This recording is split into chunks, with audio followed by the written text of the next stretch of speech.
नमस्कार दोस्तों, मैं Dharmendra Verma online study with DK में आपका बहुत बहुत स्वागत करता हूं। जैसा कि आप सभी को पता है कि एमपीटीएट वगैरह 3 की एग्जाम शुरू हो चुकी है, जिसमें फर्स्ट पार्ट और सेकंड पार्ट यानी कि फर्स्ट शिफ्ट और सेकंड शिफ्ट दोनों हो चुकी हैं। जिसमें फर्स्ट शिफ्ट का हम वीडियो है वो अपलोड कर चुके हैं, यदि आपने वो नहीं देखा है देख लीजिएगा। अब यहाँ पर सेकंड शिफ्ट का वीडियो लेकर आए हैं, जिसमें टोटल 52 प्रश्न आपके लिए लेकर आए हैं। जो प्रश्न बच्चों के द्वारा बताए गए हैं उनके उत्तर बताए जाएंगे, बाकी आपके टॉपिक के बारे में बताया जाएगा कि किस प्रकार के टॉपिक आज के जो एग्जाम हुई थी उसमें पूछा गया है सेकंड शिफ्ट में। यदि हम एनालिसिस की बात करें एग्जाम की, तो भाई किस प्रकार का प्रश्न पत्र था। सुबह की हम बात करें तो बच्चों द्वारा बताया गया था कि सर पेपर सरल आया था, लेकिन सेकंड शिफ्ट वाले बच्चों से बात की गई तो उनके द्वारा बताया गया कि आज का जो पेपर था वो मॉडरेट था, यानी कि ना तो ज़्यादा कठिन था और ना ही ज़्यादा सरल था। तो इसी प्रकार से आगे भी आपके पेपर होते रहेंगे। तो यहाँ पर प्रीवियस ईयर की बात करें तो कुछ प्रश्न प्रीवियस ईयर पेपर से भी आए थे। तो यहाँ पर प्रश्न और उत्तर की हम बात करेंगे। टोटल 52 प्रश्न आपको दिए जाएंगे। जैसे कि सुबह और सेकंड शिफ्ट जो वीडियो बना रहा हूं, जिस प्रकार से बच्चों ने यहाँ पर प्रश्न मुझे बताए हैं और टॉपिक बताए हैं, उसी प्रकार से आप भी बता सकते हैं। 9340089205 पर आप मुझे व्हाट्सअप कर सकते हैं कि भाई किस प्रकार के प्रश्न पूछे गए हैं और किस किस टॉपिक से प्रश्न आए हैं। इस प्रकार से आप हमें व्हाट्सअप पर जानकारी दे सकते हैं। जो पीडीएफ है ये आपको 8 से 9 बजे तक मिल जाएगी। फर्स्ट और सेकंड शिफ्ट की दोनों एक साथ आपको पीडीएफ मिल जाएगी। जो प्रश्न यहाँ पर आपको बताऊंगा, जो टॉपिक आपको बताऊंगा, वो पर्यावरण, बाल विकास, हिंदी और गणित से बताऊंगा। संस्कृत का वही गद्यांश पद्यांश से प्रश्न पूछे गए थे, जो कि बच्चों के द्वारा यही बताया गया। बाकी किसी प्रकार का टॉपिक और किसी प्रकार का यहाँ पर प्रश्न नहीं बताया गया है, तो यहाँ पर संस्कृत के बारे में हम बात नहीं करेंगे। यहाँ पर सबसे पहले बात करते हैं सुबह की शिफ्ट की, जिसमें से कुछ प्रश्न बच्चों द्वारा बताए गए हैं, उसका आंसर भी मैं दे देता हूँ। देखिए 10 नवंबर फर्स्ट शिफ्ट में जो प्रश्न पूछा गया था वो चंद्रयान से था। चंद्रयान से कौन सा प्रश्न पूछा गया था? चंद्रयान 2 के रोवर का नाम क्या था? यह प्रश्न आपका फर्स्ट शिफ्ट में पूछा गया था और उस रोवर का नाम था प्रज्ञान। क्या था? प्रज्ञान। और प्रज्ञान एक 6 पहियों वाला रोबोट वाहन था। यहाँ पर मैं आपको बता दूं 8:15, ये समय याद रखिएगा, 8:15 पर आपको चंद्रयान से संबंधित प्रश्न मिलेंगे, जिसमें चंद्रयान फर्स्ट, सेकंड और थर्ड तीनों के बारे में आपको उस वीडियो के माध्यम से जानकारी दूंगा। यानी कि लगभग 30-40 प्रश्न आपको दूंगा, जो कि काफी इंपोर्टेंट रहेंगे। डेली चंद्रयान से प्रश्न पूछे जा रहे हैं, यानी कि दोनों शिफ्टों में प्रश्न पूछे गए हैं। एक और प्रश्न पूछा गया था आपसे कि रोज साबुन से नहाने से कौन सा रोग होता है? तो विकल्प होता तो मैं आंसर बता देता, क्योंकि कई प्रकार के रोग इससे उत्पन्न होते हैं ना, त्वचा वाले। तो यहाँ पर ये 2 प्रश्न और मिले थे मुझे फर्स्ट शिफ्ट के। अब बात करते हैं हम सेकंड शिफ्ट की। 10 नवंबर के सेकंड शिफ्ट के प्रश्नों के बारे में बात करते हैं। पर्यावरण की सबसे पहले बात करेंगे। तो इसमें सीधा सीधा देखिए सुबह ओजोन परत दिवस के बारे में, सीधा सीधा ओजोन दिवस के बारे में पूछा गया था। अब यहाँ पर प्रश्न पूछा गया कि ओजोन परत किस मंडल में पाई जाती है? तो सभी को पता होगा इसका आंसर। जो ओजोन मंडल है ये वायुमंडल के समताप मंडल में पाई जाती है। कहां पर? समताप मंडल में। ये प्रश्न आपके सेकंड शिफ्ट में पूछा गया था। दूसरा प्रश्न आपको पूछा था कि वन्य जीव सप्ताह कब मनाया जाता है? ये प्रश्न पूछा गया था। तो वन्य जीव जो सप्ताह है वो हर साल 2 से 8 अक्टूबर 2 अक्टूबर से 8 अक्टूबर तक मनाया जाता है, या फिर इसके बीच मनाया जाता है।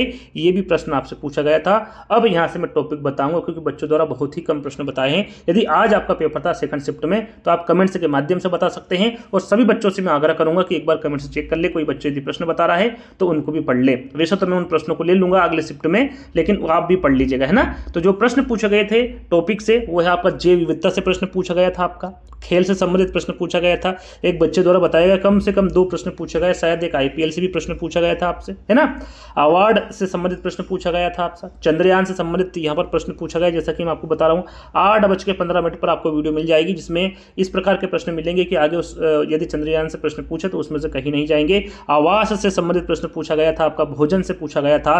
प्रोटीन से भी प्रश्न पूछा गया है अभी, है ना, क्योंकि आवास, भोजन और प्रोटीन इन तीनों से फर्स्ट शिफ्ट में नहीं पूछा था, लेकिन इस बार पूछा गया है। प्रदूषण से एक प्रश्न पूछा गया है। बीमारी से फर्स्ट शिफ्ट में भी पूछा गया और सेकंड शिफ्ट में भी पूछा गया है बीमारी से।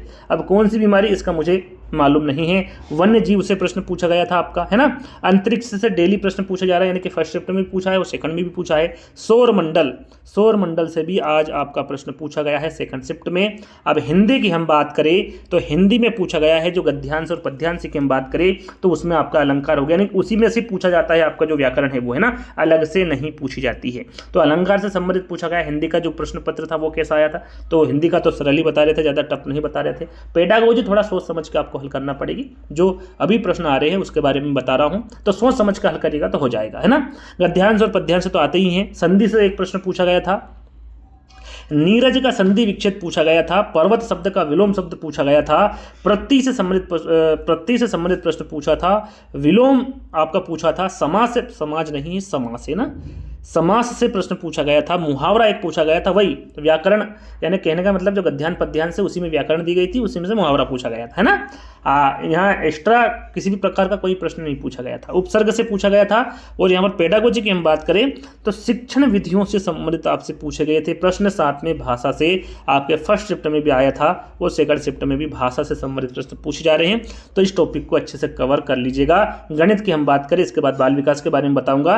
देखिए, गणित से भी काफ़ी प्रश्न पूछे जा रहे हैं और काफ़ी सरल प्रश्न पूछे जा रहे हैं, ज़्यादा टफ गणित का पेपर नहीं आ रहा है। यानी कि यदि आपने तो थोड़ी बहुत तैयारी करी होगी गणित की तो आप अच्छे से हल कर सकते हैं गणित को, है ना। तो औसत से पूछा गया प्रश्न आपका, आयु से पूछा गया है, घन और घनमूल से प्रश्न पूछा गया है आपका, विभाज्यता के नियम आपसे पूछा गया है, अनुपात समानुपात पूछा गया है, एक प्रायिकता का प्रश्न भी आपसे पूछा गया था, संख्या पद्धति आपसे पूछी गई थी, भिन्न से संबंधित प्रश्न आया था, संख्या पद्धति आई थी, सरलीकरण आया था। ये सारे के सारे जो प्रश्न हैं आपके मैथ्स में पूछे गए थे।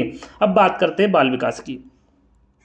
बाल विकास में देखिए बहुत सारे वैज्ञानिकों के बारे में पूछा जाता है, जिन प्याजे होगा, वाइगोत्स्की होगा, चोम्स्की, ये सारे आप रोज ही डेली, चाहे वो फर्स्ट शिफ्ट हो सेकंड शिफ्ट हो, ये प्रश्न तो आपको देखने को मिलेंगे ही मिलेंगे। साथ में कुछ और वैज्ञानिक आपके उसमें जोड़ दिए जाएंगे, एक्स्ट्रा जोड़ दिए जाएंगे, लेकिन कम नहीं होंगे। चोम्स्की के साथ साथ यहाँ पर कोहलबर्ग से संबंधित प्रश्न पूछा गया था, बुद्धि से संबंधित प्रश्न पूछा गया था, कथन के हमने 100 प्रश्न आपको दिए हैं, वो वीडियो देख लीजिएगा नहीं देखा है तो। इससे भी प्रश्न पूछा गया था, पुस्तक से एक प्रश्न पूछा गया था। अब किस प्रकार के पुस्तक के बारे में पूछा था इसकी मुझे जानकारी नहीं है। आगमन निगमन विधि से एक प्रश्न पूछा गया था, अधिगम से प्रश्न पूछे जा रहे हैं भैया, भाषा एक पूछी गई थी आपसे, अवस्था की विशेषता। देखिए, अवस्था से 2-3 प्रश्न पूछे गए थे, अवस्थाओं से शेषावस्था, बाल्यावस्था, किशोरावस्था। इस पर एक प्रॉपर वीडियो बनाया मैंने, यदि उसको नहीं देखा है देख लीजिएगा। प्रीवियस ईयर पेपर को भी रखा है और अन्य जो इंपॉर्टेंट प्रश्न थे उनको भी रखा है ना। तो अवस्थाओं की विशेषता पूछी गई थी, उनके शायद क्रम आपसे पूछे गए थे, इस प्रकार से प्रश्नों को रखा। सिद्धांत पूछा गया था आपसे, व्यक्तित्व से संबंधित प्रश्न आपसे पूछा गया था, लैंगिक रूढ़िवादिता से संबंधित प्रश्न पूछा गया था। साथ में समावेशी शिक्षा, जो कि फर्स्ट और सेकंड दोनों शिफ्टों में इससे प्रश्न पूछे जा रहे हैं, तो ये टॉपिक अच्छे से कवर कर लीजिएगा। तो यहीं पर आपके 52 प्रश्न, यानी कि जिसमें प्रश्न भी थे और टॉपिक भी था। इस पीडीएफ को मैं 8 से 9 बजे के बीच में आपको अपलोड कर दूंगा, देख लीजिएगा, पढ़ लीजिएगा, कोई दिक्कत नहीं है। तो आई होप आपका पेपर अच्छा गया होगा। जिन बच्चों का पेपर था आप जरूर बताइएगा कि भैया आज के जो 150 प्रश्न थे आपके पेपर में, उसमें आपको कितने नंबर आ रहे, कमेंट्स के माध्यम से जरूर बताइएगा। जो आगे की तैयारी कर रहे हैं उन बच्चों को किस प्रकार से तैयारी करना है, आप कमेंट्स के माध्यम से या फिर वीडियो बनाकर भेज सकते हैं, जैसे कि मैंने आपको पहले भी बताया है। तो अगले वीडियो में हम जल्दी मिलेंगे, 8:15 पर आपको एक वीडियो मिलेगा, उसको देख लीजिएगा। जब तक के लिए धन्यवाद।